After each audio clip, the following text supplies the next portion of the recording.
പിതാവിൻ്റെയും പുത്രൻ്റെയും പരിശുദ്ധാത്മാവിൻ്റെയും നാമത്തിൽ ആമേൻ. എൻ്റെ പ്രിയപ്പെട്ടവരെ, ഇന്ന് ഓഗസ്റ്റ് 14 തീയതി വെള്ളിയാഴ്ച. അമ്മേ പരിശുദ്ധ അമ്മേ, അമ്മേ പരിശുദ്ധമേ, ദൈവമാതാവേ, കൃപാസനത്തിലൂടെ ഞങ്ങൾക്കും ഞങ്ങളുടെ ദേശത്തിനും അമ്മ മധ്യസ്ഥം തേടി തന്ന എല്ലാ അനുഗ്രഹങ്ങൾക്കും കൃപകൾക്കും ഞങ്ങളിപ്പോൾ ഹൃദയം നിറഞ്ഞ നന്ദി പറയുന്നു.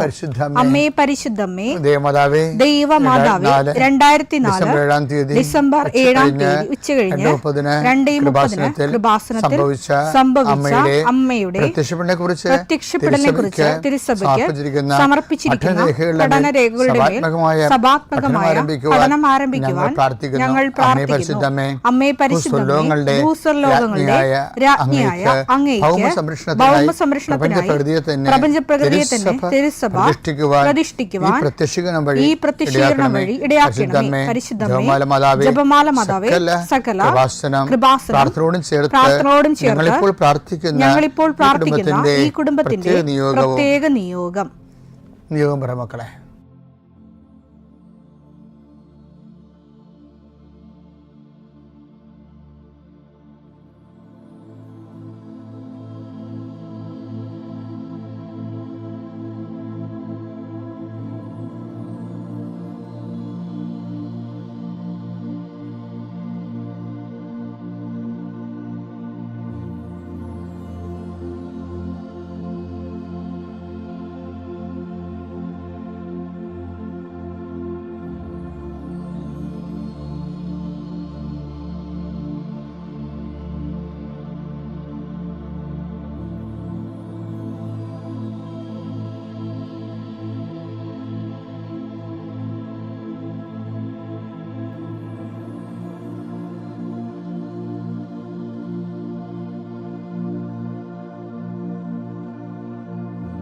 അമ്മയുടെ പ്രത്യക്ഷീകരണത്തിന്റെ ഈ അനുഗ്രഹവേളയിൽ ഞങ്ങൾക്ക് സാധിച്ചു തരുവാൻ കനിയണമേ. ആമേൻ. വിശ്വാസ പ്രമാണം.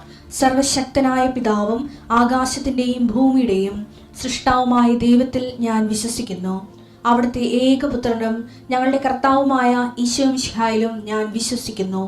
ഈ പുത്രൻ പരിശുദ്ധാത്മാവിനാൽ ഗർഭസ്ഥനായി കന്യകാമറിയത്തിൽ നിന്ന് പിറന്ന് പൊന്തിയോസ് പീലാത്തോസിന്റെ കാലത്ത് പീഡകൾ സഹിച്ച് കുരിശിൽ തറയ്ക്കപ്പെട്ട് മരിച്ച് അടക്കപ്പെട്ട് പാതാളങ്ങളിൽ ഇറങ്ങി മരിച്ചവരുടെ ഇടയിൽ നിന്ന് 3-ാം നാൾ ഉയർത്ത് സ്വർഗത്തിലേക്ക് എഴുന്നള്ളി സർവശക്തിയുള്ള പിതാവായ ദൈവത്തിന്റെ വലതുഭാഗത്തിരിക്കുന്നു. അവിടെ നിന്ന് ജീവിക്കുന്നവരെയും മരിച്ചവരെയും വിധിക്കുവാൻ വരുമെന്നും ഞാൻ വിശ്വസിക്കുന്നു. പരിശുദ്ധാത്മാവിലും ഞാൻ വിശ്വസിക്കുന്നു. വിശുദ്ധ കത്തോലിക്കാ സഭയിലും പുണ്യവാന്മാരുടെ ഐക്യത്തിലും പാപങ്ങളുടെ മോചനത്തിലും ശരീരത്തിന്റെ ഉയർപ്പിലും നിത്യമായ ജീവിതത്തിലും ഞാൻ വിശ്വസിക്കുന്നു. ആമേൻ. സ്വർഗ്ഗസ്ഥനായ ഞങ്ങളുടെ പിതാവേ, അങ്ങയുടെ നാമം പൂജിതമാകണമേ. അങ്ങയുടെ രാജ്യം വരണമേ. അങ്ങയുടെ തിരുമനസ് സ്വർഗത്തിലെ പോലെ ഭൂമിയിലും ആകണമേ.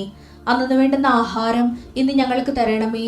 ഞങ്ങളോട് തെറ്റ് ചെയ്യുന്നവരോട് ഞങ്ങൾ ക്ഷമിക്കുന്നത് പോലെ ഞങ്ങളുടെ തെറ്റുകൾ ഞങ്ങളോടും ക്ഷമിക്കണമേ.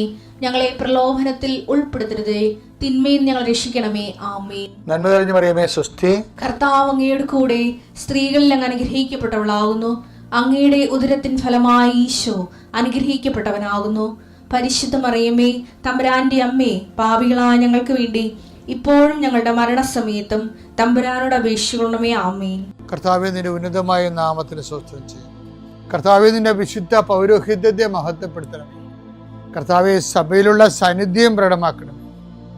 40 വർഷം ഞാൻ അർപ്പിച്ച കൃപാന്റെ യുഗതിയാണ്. കൃപാസ്ഥാനത്താറെ ജീവനോടെ പ്രത്യക്ഷപ്പെട്ട മാതാവിൻ്റെ മാധ്യസ്ഥ രോഗികൾ, പീഡിതരെ, മാനസിക സംഘർഷം അനുഭവിക്കുന്നവരെ, ഡിപ്രഷൻ അനുഭവിക്കുന്നവരെ, മരുന്ന് കഴിച്ചിട്ട് ഉറക്കം മൂടുകയും ശരീരം തൂക്കം വെക്കുകയും ചെയ്യുന്നതല്ലാതെ പ്രത്യേകിച്ച് പ്രയോജനമൊന്നും ഇല്ലാതെ ഡിപ്രഷൻ കൊണ്ട് വേദനിച്ച് ജീവിക്കുന്ന ആൾക്കാരെ കർത്താവേ, നീ അവരെ തൊടണമെന്ന് പ്രാർത്ഥിക്കുന്നു. ഓട്ടിസം കുഞ്ഞുങ്ങളെ, ഹൈപ്പർ ആക്ടിവിറ്റി കുഞ്ഞുങ്ങൾ, അവിടെ മാതാപിതാക്കന്മാരെ മനസ്സ് കെട്ടുപോയവരെ, തകർച്ച സങ്കടം കൊണ്ട് അവർക്ക് ജീവിക്കാൻ പറ്റാത്തവർ, ജീവിക്കാൻ വേണ്ടി ജീവിതത്തോട് മൽപ്പിടുത്തം നടത്തുന്നവർ, മരുന്ന് കഴിച്ചിട്ടും രോഗം സുഖമാക്കാതെയും രോഗം പൊറുക്കാതെയും ഇരിക്കുന്നവർ, എൻ്റെ കർത്താവിന് ഉന്നതമായ നാമത്തിൽ, സഭയുടെ അധികാരത്തിൽ, കുരിശിൻ്റെ അടയാളത്തിൽ, ദൈവശക്തിയാൽ നിനക്ക് ദൈവസന്ധിപ്പും സൗഖ്യം ലഭിക്കട്ടെ. പിതാവും പുത്രനും പരിശുദ്ധാത്മാവുമായ സർവ്വേശ്വരാ, എന്നേക്കും ആമേൻ. എൻ്റെ പ്രിയപ്പെട്ടവർ, ഈ നമ്മുടെ ഉത്കണ്ഠകളില്ലേ ആൾക്കാർക്ക്, ഈ ഉത്കണ്ഠയും കൃപയും തമ്മിൽ കുറേ ബന്ധമുണ്ട്. അപ്പോൾ നിങ്ങളവർക്ക് ഇതൊന്നും ഒരു വലിയ പോസിറ്റീവായിട്ടുള്ള കാര്യം, പിന്നെ അതിന് നെഗറ്റീവായിട്ട് എന്താ ബന്ധം വന്നു? ഇരുട്ടും രാത്രിയും പകലും തമ്മിൽ എന്താ ബന്ധം? ഉത്കണ്ഠയും കൃപയും തമ്മിൽ എന്താ ബന്ധം? ഉത്കണ്ഠയെക്കുറിച്ച് ഈശോ പറഞ്ഞത് മത്തായി 6:34, അതിനാൽ നാളെയെക്കുറിച്ച് നിങ്ങൾ ആകുലരാകരുത്. നാളത്തെ ദിനം തന്നെ അതിനെക്കുറിച്ച് ആകുലപ്പെട്ടുകൊള്ളും. ഓരോ ദിവസത്തിനും അതതിന്റെ ക്ലേശം മതി. അതിന്റെ ക്ലേശം. അപ്പൊ ഈ ഓരോ ദിവസത്തിനും ഓരോ ക്ലേശം ഉണ്ടാകുമ്പോൾ തന്നെ എന്നെ പോസിറ്റീവ് ആക്കേണ്ട എങ്ങനെ അറിയാവാ? അതിന് ഉപോത്ബലമായിട്ട് അതാത് ഓരോ പ്രഭാതത്തിലും അവന്റെ സ്നേഹം പുതിയതാണെന്നുള്ള വചനമുണ്ട്. കർത്താവിന്റെ സ്നേഹം ഒരിക്കലും അസ്തമിക്കുന്നില്ല. അവിടുത്തെ കാരുണ്യം അവസാനിക്കുന്നില്ല. ഓരോ പ്രഭാതത്തിലും അത് പുതിയതാണ്. അവിടുത്തെ വിശ്വസ്തത ഉന്നതമാണ്. ഇതിന്റെ വിഷയത്തിൽ നമ്മൾ ഇത് തമ്മിൽ കണക്ട് ചെയ്യണം. കാര്യം ഈശോ പറഞ്ഞാണ് ഓരോ പ്രഭാതത്തിലും ഓരോ ദിവസത്തിന് ചിലപ്പോൾ അതിൻ്റെതായിട്ടുള്ള വ്യസനങ്ങളും ക്ലേശങ്ങളും ഉണ്ടാകും. പക്ഷേ അപ്പോൾ ഓർക്കണം, ഓരോ പ്രഭാതത്തിലും കർത്താവിൻ്റെ പുതിയ സ്നേഹം കൂടി വരുന്നുണ്ട്. ഇപ്പോൾ നമ്മൾ എന്ത് ചെയ്യണം? ഉത്കണ്ഠകൾ ഉണ്ട്, പക്ഷേ അതേസമയം തന്നെ അതിനെ ഈ സ്നേഹം കൊണ്ട്, കർത്താവിൻ്റെ സ്നേഹം കൊണ്ടാണ് അതിനെ കൈകാര്യം ചെയ്യേണ്ടത്. നമ്മളെന്ത് ചെയ്യണം? നമ്മൾ സ്നേഹത്തിൽ ഊന്നിക്കൊണ്ട്, അപ്പോൾ നമുക്കറിയാം ഒരു ആവശ്യങ്ങളൊക്കെ വരുമ്പോൾ കൃപയും ആവശ്യവും തമ്മിൽ ബന്ധമുണ്ടേ. നിനക്ക് വ്യസനമുണ്ട്, ആ വ്യസനത്തിൽ മാറണം. നിനക്ക് ഓരോ ക്ലേശങ്ങളുണ്ട്, ആ ക്ലേശത്തിൽ മാറണം. അതിനാവശ്യമാണ്. ആ ആവശ്യത്തിന്, ആ ഉത്കണ്ഠയെ നമുക്ക് കൃപയായിട്ട് കൺവേർട്ട് ചെയ്യാൻ പറ്റുമെന്നാണ് പറയടുത്ത്. അതിനാൽ വേണ്ട സമയത്ത് കരുണയും കൃപാവരവും ലഭിക്കുന്നതിനായി നമുക്ക് പ്രത്യാശയോടെ കൃപാവരത്തിന്റെ സിംഹാസനത്തെ സമീപിക്കാം. നീഡ് ഓഫ് ദി ടൈമാണ്. വേണ്ട സമയത്തോടെ നീഡ് ഓഫ് ദി ടൈം എന്ന് ഇംഗ്ലീഷിൽ കിടക്കുന്നത്. ഒരു ദിവസം നമുക്കൊരു പ്രത്യേക ആവശ്യം വന്നു, അപ്പോൾ നമ്മളെന്ത് ചെയ്യും? കരുണയുടെ കൃപാവരത്തെ അതിൻ്റെ സിംഹാസനത്തെ സമീപിക്കാം. അത് കർത്താവാണ്. കരുണയുടെ